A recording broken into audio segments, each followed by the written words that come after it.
Bem, para uma melhor compreensão da tensão de superfície, é interessante examinar a ação capilar. O efeito capilar ocorre quando colocamos um capilar sobre a água e a água sobe por ele, formando um menisco. Quando o diâmetro do capilar é maior, a água sobe menos. E no caso do mercúrio, ocorre o efeito contrário, onde o menisco desce e fica invertido.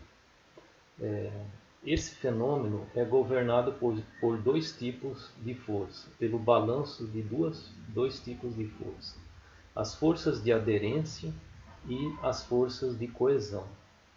O que é força de aderência?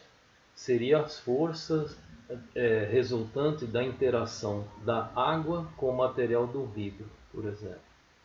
E a força de coesão é a força devido à interação da água com ela mesma, entre as moléculas de água. Então, quando a força de aderência é maior do que a força de coesão, a água sobe.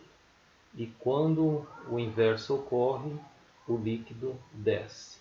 Ou seja, para o mercúrio, a interação entre os átomos de mercúrio é maior do que a interação entre o mercúrio e o vidro, por isso desce.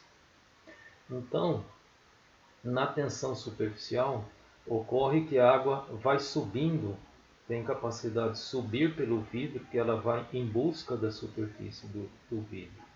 Mas até quanto ela sobe? O tanto que ela sobe depende da resistência dessa membrana de superfície, que forma a tensão superficial. Então essa força é dada pela constante da tensão superficial vezes o perímetro do menisco. Aqui eu tenho R, é o raio interno do capilar. Então essa é a força que o líquido tem para subir.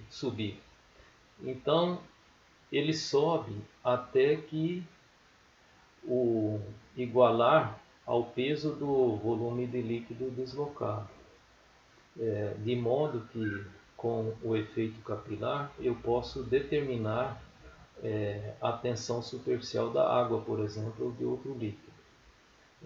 De modo que a força para cima, que é dada pela força de tensão superficial, é igual à força para baixo, que é a força peso. Então, por que a tensão superficial não sobe além do peso do líquido deslocado? Porque ela quebra. Se ela subir, então ela vai até onde se rompe, ela vai até o seu limite. Então, nesse limite, você observa um equilíbrio de forças entre a força para cima, dada pela tensão superficial, e a força para baixo, que é a força peso. Então, igualando aqui a força para cima com a força para baixo, a força para baixo é dada por ρVg, ρ é a densidade do líquido, e aqui é o volume HπR2, é o volume de líquido deslocado. E G é a constante gravitacional, a aceleração gravitacional. Assim eu posso tirar a tensão superficial da água. No caso do mercúrio, eu também posso calcular da mesma forma, só que ao invés de medir o H dessa forma, eu tenho que medir o deslocamento para baixo.